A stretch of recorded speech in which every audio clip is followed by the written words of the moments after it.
Lots of you who watch this channel are mums, and some of you, like me, are single mums. And so I wanted to make a video talking to you about something I've gone through recently, which is introducing my 5-year-old daughter to my boyfriend, because I found it to be not hard, but something that I thought about quite a lot before I did it.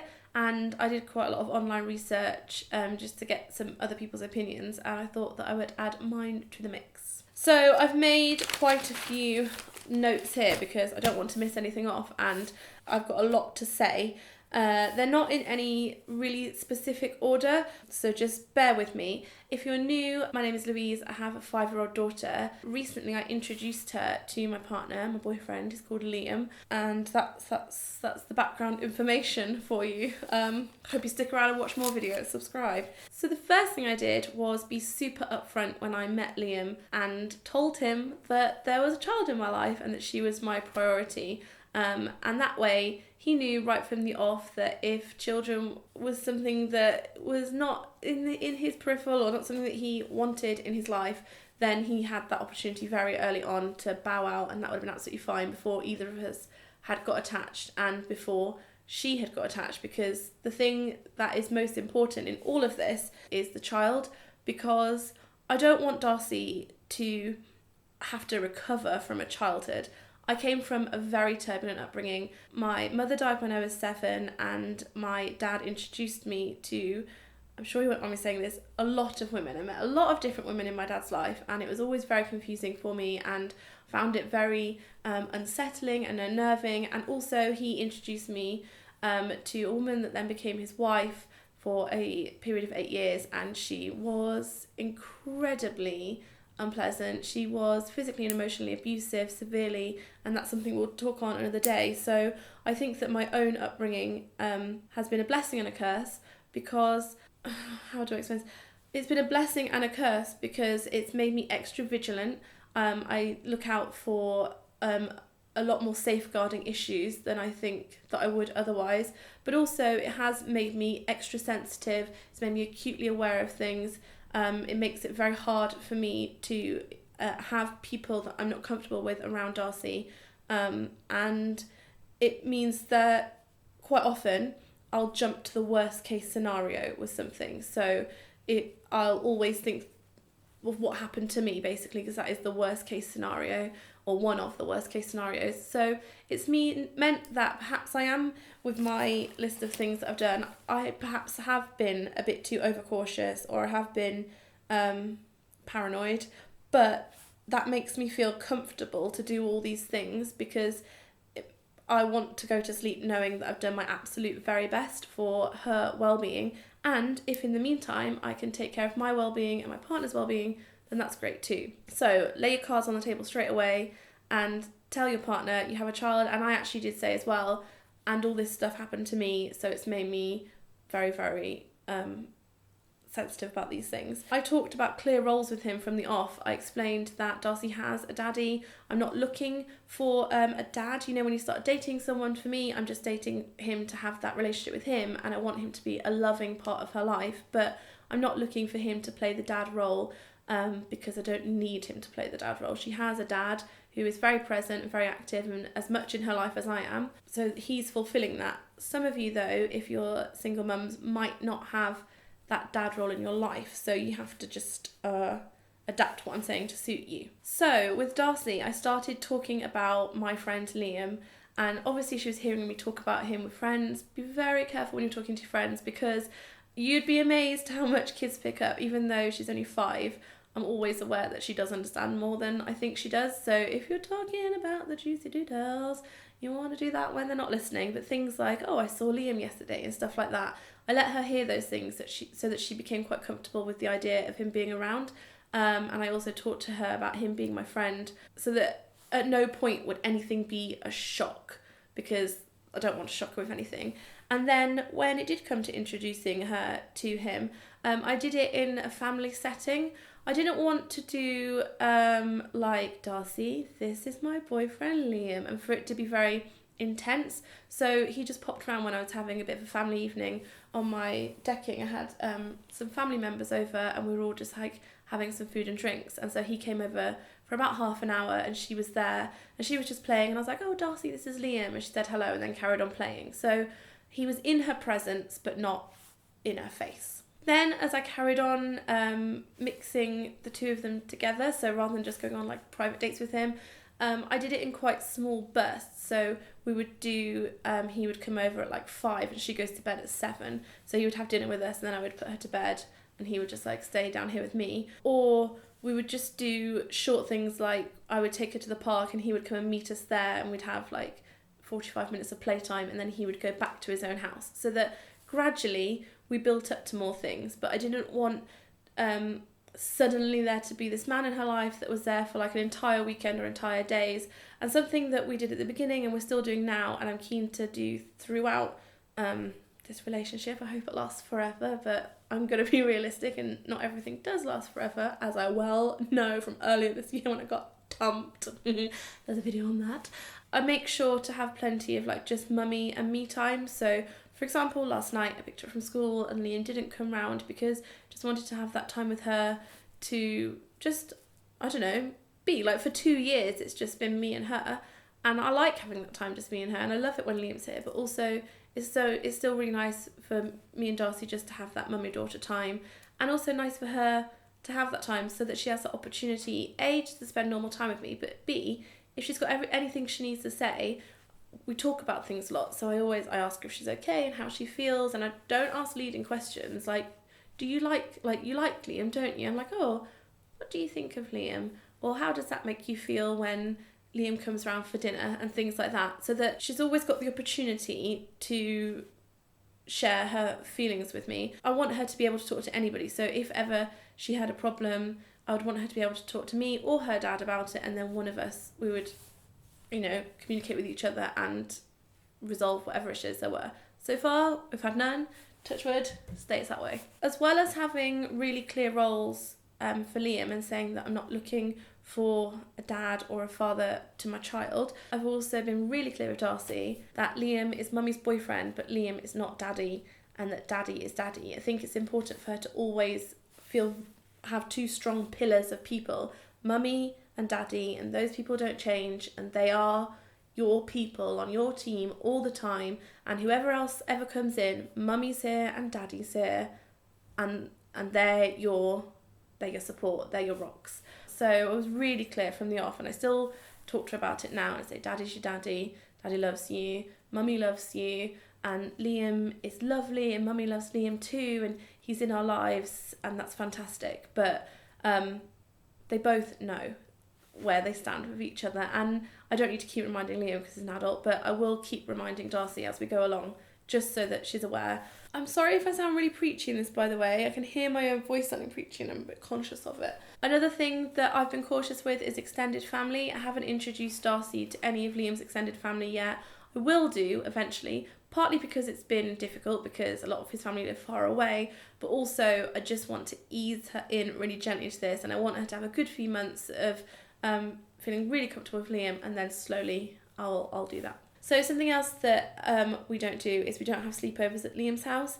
He has his own house and he has a spare bedroom and everything, but on Darcy nights I always stay here because I want her routine to stay the same, and I want her to always feel like she's on her own territory. And I think that if we went there and we were doing that, since I only have Darcy 50% of the time anyway, it would make everything a bit choppy and changey and unsettled. So we don't go to Liam's house. We have been there, I think twice. We've had dinner there and we've watched a film there, but generally we just stay here. On the topic of staying over, for a long time Liam didn't stay here overnight because this is probably like a TMI. I didn't want Darcy to burst in my room and like find a man in my bedroom. I think that would be really, really unnerving for her. And I sleep with my bedroom door open so that she can just come in and out whenever she likes. So didn't do that for a while. And if we're going to talk about like physical things, we didn't kiss in front of her for a really long time. Like we still don't like have massive snogs in front of her. But when he first came along, I said to her, I was like, oh, what if Liam kissed mummy? How would you feel about that? And she went, no. So we just didn't kiss. And then one day she warmed him. She's like, you can kiss my mummy now. And I was like, oh, okay. So that's good. We hold hands in front of her, but obviously, I mean, I don't think even people that are like the biological mother and father do much more than that. So that's that. And on the topic, I'm just trying to link things together of being appropriate. We respect appropriate privacy situations, i.e. bath time, that's mummy. Getting changed for bed into pyjamas, that's mummy. Getting changed for school, all things that involve getting changed or private moments. So like we have a downstairs toilet, and a few weeks ago Darcy was shouting that she wanted some toilet tissue because there wasn't any in there, and Liam was downstairs and I was upstairs, so it makes sense for him to give it to her, but he shouted up to me to come and get it for her because he didn't want to open the door while she was having that private moment in there. So it's really important to respect those things, because your child is going to grow up and remember all those things. I remember everything that ever happened to me when I was little. I mean, not everything, but like I remember these things, and even though I feel confident and comfortable with Liam's like moral integrity, I still don't think that it would be right for him to be involved in those moments with a child that's not his biological, or well, a child that's just not his child. Something Liam has done that I didn't actually pick up on until we had the discussion, we talked about this together to write this out together, was that he's never bought Darcy any presents, which might sound a bit mean, but actually the reason that he's done that is because we don't want her to feel bought by him or bribed by him, or like, you know how kids are, like give them a balloon and they're your best friend. Well, that's not the road that we're going down. We want her just to warm to him in her own time, and she has done that, and we've always done everything Darcy led. Also, he fully understands and is like totally on board with discipline. It's not in his remit, that's all me. Telling her what to do or giving her instructions is also me. So things like if I say, Darcy, get your shoes on, and she's not doing it, he might say, come on, put your shoes on, but he would be like, Darcy, get your shoes on. Like, that's not for him to, I don't think he wants to do that, and I wouldn't want him to do that, and I don't think Darcy would like that either. 3 more things and then I'm done. So the first one is, don't chop daddy out. So I think it can be quite common. I've spoken to a few friends who are in similar positions to me. When you find that new partner, and it's like you, your new partner, and your child, and you feel like you're in this happy bubble, and often it's you've been quite miserable beforehand, and then you're so happy, it feels like you're in this like new family, and it's so lovely and so exciting, and it's easy to want to just push the outside world out, but you can't, because you had that child with somebody else and you were in a bubble with them, and that needs to be respected. So we still talk about daddy the same way we were before. If we watch something on TV and Darcy says, oh, daddy's got this DVD, I go, oh, has he? That's so nice. And we talk a bit about that. Sometimes even to Liam, Darcy will say, like, if we see anything from Marvel or comic Spider-Man and things, Darcy will be like, my daddy loves Spider-Man, and Liam will say, does he? That's so nice. And we try and keep that conversation going so that she doesn't feel like she has to have 2 separate lives, so she doesn't feel like she can't talk about daddy, or she can't enjoy those experiences with daddy in mind, because even though Matt and I aren't together, and Matt's her dad, don't want to have a relationship with each other, I recognise that Darcy wants to have a relationship with her father, and 50% of the time she's with me, so it would be really cruel to say, well, for 50% of your life, Darcy, you can't have that relationship with your dad. So don't chop the other if the other parent is actively and lovingly involved in your child's life, try not to cut them out. If obviously that parent is not there, you don't need to keep that going, but our situation, we do. I'm really cautious not to use the phrase family time. So just then I said my family bubble because I feel like it's just me, but if Darcy was here, I wouldn't have called it family, because let's be real, we're not a family. One day we might be, but right now I'm seeing a lovely man, and he knows my child, and Darcy is my family. Louise and Darcy are family, but Liam is not our family at the moment. He's just a wonderful addition to our time, to our lives.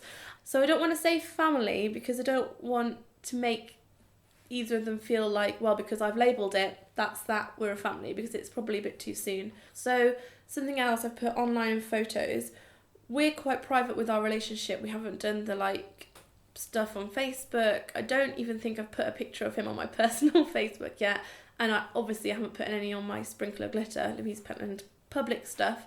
I think that's just personal preference, but for me, just don't want to. But the important thing is that you should be really clear with your partner. Don't say this about a lot of things, but for me there's absolutely no compromise in that. If Liam were to say, oh, but I really, really want to post pictures of us as the 3 of us, and I said, oh, I don't want you to, and he did, I would think that that was awful, and he would just never do that. He's very private with his social media as well. So I think that the parent of the child has that right to not compromise. So Darcy's my child, and I'm going to say whether I want her picture taken or not by him, and I don't, so he's not going to do it, and that's that. All these things are almost little tests of each other. So if on any of those, like, if your partner said, actually, I want you to meet all my extended family right now with Darcy, with your child, blah, blah, and you don't want to, and they insist on it, that should raise little alarm bells to you, because you don't expect your partner to love your child straight away, but you do expect them to respect that they are a child, and their well-being and their safeguarding is the top concern, the top priority, even if it does make your life inconvenient sometimes. And it's not all like easy, happy roses. Sometimes you do have to make choices that you would rather not because they don't sit well for you on a selfish level, but that's just part of being a parent, and you just have to suck it up and do it. So if you do notice anything that you think is a bit dodgy or untoward, then definitely look into that. And if your child is telling you things that are happening, please do listen to them. The reason I say that is because I wasn't listened to. I tried to tell people about what was happening to me when I was little, and the stepmom said, oh, she's just grieving, she's just overreacting, she's just telling fibs. And children do tell fibs and they do overreact, but it is your job to be a detective and find out if that's true or not. And I would always err on the side of caution with things like that. Like, if I could CRB check every person that comes near my child, I would. It thrills me that Liam is CRB checked so already, not because I CRB checked him, but if I could, I bloody well would. That was like the most serious video I've ever done on my channel, and I know that some people are going to have contradicting opinions to what I've said. So please, you are welcome. We can discuss those if you really want to, but please be respectful in the comments and to each other. And most importantly, if you have any tips, if you've been in this situation, I would love to hear them, because I'm not an expert at this. I'm new, just telling you the things that I've done, and there'll be so many other people out there who will find your tips and help and support in the comments really valuable. So do love and support down there, like more than usual. I know you're always really good, but let's make the comment section be like a support group almost. And I shall nervously upload this and hope that this doesn't cause fights or arguments in the comments, or you don't think that I'm making terrible choices with my life. Great. That's the end. Hope you don't think I've made terrible choices with my life. Thanks for watching. Please subscribe if you haven't already. I'll see you next week.